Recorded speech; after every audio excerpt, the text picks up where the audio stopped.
Jesse Whitlock hadn't slept in 11 weeks until a stampede nearly killed him. I can't sleep without you.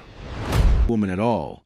It had to do with the trail, the weather, a herd of 1,100 head that didn't much care whether the man riding night guard over them had rested proper. That was a story he'd told himself the whole way to Dodge City and most of the way back, and held up reasonably well right up until the night a stampede put a longhorn's horn through his side and 3 cracked ribs into the bargain, and he woke. Some days later, in a bed that wasn't his, in a house he recognized despite the fever fogging every other thing he knew, and said the true reason out loud before he'd fully decided to. I can't sleep without you. He said it to the dark.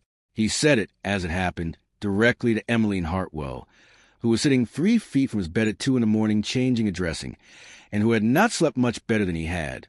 For reasons of her own, she'd have denied just as thoroughly.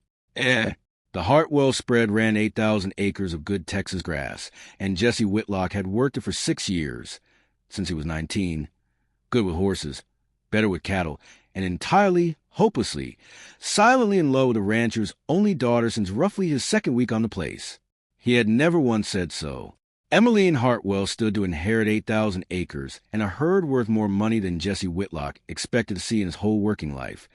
And a man who loved a woman like that and worked for her father for wages had exactly one honorable option, as far as Jesse understood the arithmetic. Keep quiet. Do good work. Never once let it show. He'd managed that for 6 years with particular grim discipline of a man protecting something precious by simply never touching it. Emmeline had noticed him first, if either of them was counting, sometime in his 2nd year on the place. Not the way she noticed most hands, which was hardly at all, but the way you notice a man who does careful work and never once expects thanks for it. She noticed he broke horses gentler than any other hand on the place, patient past what the job strictly required. She noticed he remembered which of the younger hands got homesick around the holidays, and made a point of including them in whatever small kindness he could manage. She noticed, most of all, that he never once looked at her the way some hands did, appraising, calculating, doing arithmetic about what her father's ranch might someday be worth to the man who married into it. Jesse Whitlock looked at her like a man looking at something he'd already decided wasn't his to want. She had never once been able to work out why that particular kind of looking hurt worse than the obvious kind would have. Her father, Colonel Hartwell, retired military, prosperous, and not remotely subtle about his hopes for his only daughter's future, had made his own preferences plain more than once. A rancher's daughter married a rancher's son, or a banker, or a man with land enough of his own to bring something to the union besides his hands and his back.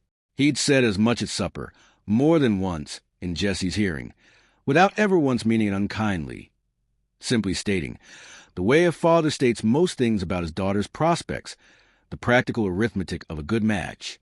Jesse had heard it plainly every time, and had gone back to his own work in the bunkhouse with the particular quiet of a man confirming something he'd already decided about himself. Emmeline had heard it too, and had said nothing, because a daughter arguing her father's practical arithmetic in front of the hired help felt to her like handing away the one thing she hadn't yet said out loud to anyone. The drive to Dodge City left in April, 1,100 head in a dozen hands, and 3 months of hard trail ahead of them, and Jesse signed on for it the way he signed on for every hard job that season, because the work needed doing, and because 3 months of exhausting, dangerous, all-consuming trail work was, if he was honest with himself, a fairly effective way of not thinking about Emmeline Hartwell for more than a few unguarded minutes a day. It worked less well than he'd hoped. He thought of her on night guard, under stars it felt most nights, entirely too large for a man's ordinary troubles. He thought of her fording rivers and eating trail dust and doctoring a hand snakebite at 2 in the morning by lantern light.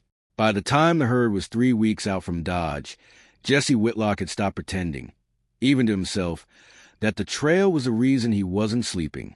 The stampede came on a return trip, in June, in the particular bad luck of a night storm and a nervous herd and a green hand who spooked at exactly the wrong moment.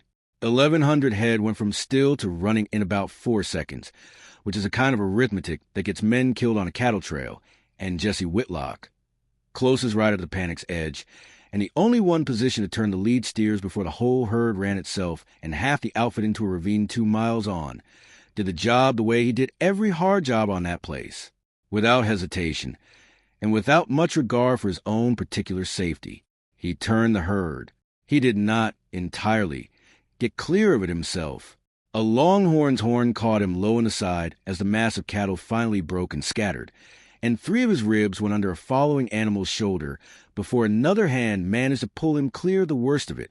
The trail boss made the only decision available to him, which was to get Jesse into the chuck wagon, keep him as still and as clean as 3 weeks of hard travel allowed, and push for home faster than the outfit had planned on managing.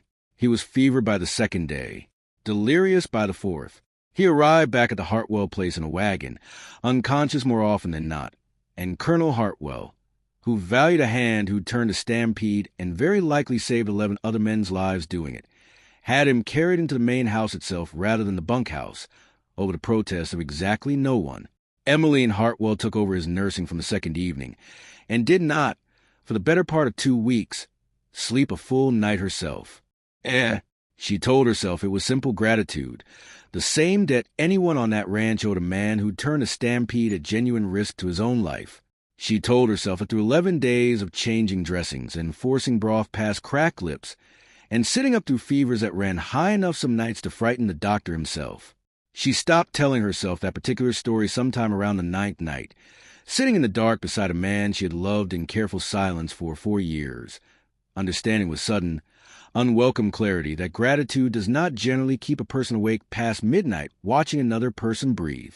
She had fallen in love with Jesse Whitlock exactly as thoroughly and exactly as silently as he had fallen for her. Neither of them had ever once said so to a living soul.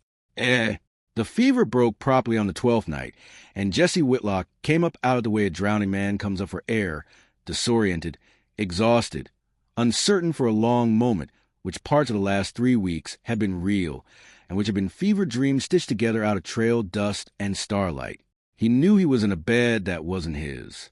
He knew, dimly, whose house it likely was, given the quality of the sheets and the fact that his ribs hurt considerably less than the last thing he clearly remembered. He did not, in that first disoriented moment, fully register that the woman sitting beside his bed, changing a dressing by lamplight, was real, and not one more piece of the same fever dream he'd been living in for what felt like months, which is the only reasonable explanation for what he said next. I can't sleep without you. It came out of him plain and unguarded, the way true things do when a man's too tired and too fevered to keep 6 years of careful discipline properly in place. He meant, in the moment, something almost literal, that 3 months on a trail, thinking of her every restless night, had left him genuinely unable to sleep without the particular thought of her settling somewhere in his chest first, the way a man needs a fixed point on the horizon before he can properly rest. He said it to the dark, mostly. He was not, in that first hazy second, entirely certain he was saying it to anyone at all. Emmeline Hartwell went completely still, needle and dressing forgotten in her hands, and looked at a man she'd loved in silence for 4 years, finally saying, unguarded and half-conscious, the exact thing she'd spent 4 years not saying herself. He came fully awake a moment later, the room's actual details finally resolving properly around him, her face close, illuminated by lamplight, wet with tears she had not, until that second, fully realized she was crying. Jesse Whitlock understood, with the particular horror of a man realizing what he's just said out loud to the one person he'd spent 6 years never once saying it to, exactly what had happened.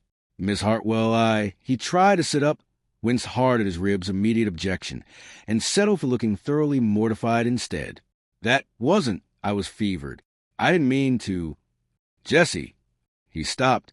Emmeline Hartwell's tears were still running, and she was not, he realized slowly, making one single effort to stop them or explain them away. You don't need to take it back, she said. I heard every word of plain, and I'll not let you pretend you didn't say it just because you're embarrassed to have finally said it out loud. Your father is not in this room, Emmeline said, and hasn't been the one lying awake most nights for 6 years wondering why the best man on this whole ranch won't look at me straight, when I've known plainly, the entire time, exactly why he wouldn't let himself. Jesse Whitlock looked at her. Really looked. For what felt like the first time in 6 years he'd allowed himself to do it without immediately looking away. And understood, finally, that the careful arithmetic he'd built a whole silence around had never once accounted for the actual sum. I've nothing to bring you, he said, because 6 years of practice reasoning doesn't dissolve in a single fevered confession, however true. No land, no money past my wages. Your father's made his hopes plain enough at his own table, more than once, and I've never once argued with him, because he's not wrong about the arithmetic of it. He's not wrong about the arithmetic, Emmeline agreed. He's simply never once asked me what I actually wanted the sum to add up to. She wiped her face with the back of her wrist, unhurried, unashamed. You turned a stampede 3 weeks ago and very likely saved a dozen men doing it, Jesse Whitlock, at cost to your own body that near killed you outright. I don't believe there's a fortune on this earth that buys a man worth more than that. I'm not sure my father believes it either. If you gave him the actual chance to say so plain, instead of deciding his answer for him ahead of time. Colonel Hartwell, as it happened, had considerably more to say on the matter than either of them expected. Once the conversation finally reached him properly, which it did the following week, once Jesse was well enough to sit a chair and make the case himself, hat in hand, in the colonel's own study, prepared for exactly the refusal 6 years of careful arithmetic had taught him to expect. He did not get it. You turned that herd, son, the colonel said, before Jesse had got more than 2 sentences into his prepared speech. I've run cattle 30 years and buried 3 good hands who hesitated half a second less bravely than you did that night. I'll not pretend I haven't hoped for a match with more land behind it. I'll also not pretend land's worth more to me than a man who nearly died turning a stampede rather than let it run through a dozen of his own outfit. He looked at his daughter, standing quiet by the study door, tears starting again for reasons that had, this time, nothing to do with fever. Ask her properly, the colonel said. I expect she's waited long enough on account of arithmetic that was never actually mine to insist on so hard. Jesse Whitlock asked her properly that same afternoon, on the porch where he'd once told himself, for 6 careful years, that he had no right to say anything at all. He did it plainly, without the fever's excuse this time, which made it considerably harder and considerably more real. Emmeline said yes before he'd finished the whole of the question, which she'd later admit was faster than she'd meant to answer, and blamed, without much genuine regret, on having waited for years for the chance. They married that autumn, once Jesse's ribs had mended proper and he could stand through a full ceremony without wincing, and the whole outfit attended. Every hand who'd ridden that stampede beside him, several of whom owed their own lives, by their own accounting, to the half-second decision that had put a longhorn's horn through his side instead of through somebody less willing to take the risk. Colonel Hartwell walked his daughter down an aisle strung between 2 rows of cattle hands in their one good shirt apiece, and gave a toast afterward that mentioned arithmetic exactly once, and only to say, plainly, that he'd done some wrong for longer than he cared to admit, and was glad past telling that his daughter and a good man's fever had finally corrected it for him. Jesse Whitlock slept easy every night of the 40-some years that followed, which he mentioned to Emmeline more than once, in a particular dry way of a man who'd once said the truest thing of his life half-conscious and fevered, and had never once regretted it since. Still can't sleep without you, he'd say, some nights, mostly as a joke by then, decades past the fever and the stampede, and 6 years of careful silence. I know it, Emmeline always answered. You told me so once already. Loudest, truest thing you ever said, and you were half out of your mind saying it. Best half-conscious decision I ever made. The stampede half or the confessing half? Both, Jesse said every single time. Turns out they were the same decision, really. Both of them just meant not letting the thing I loved most run off into the dark without me going after it.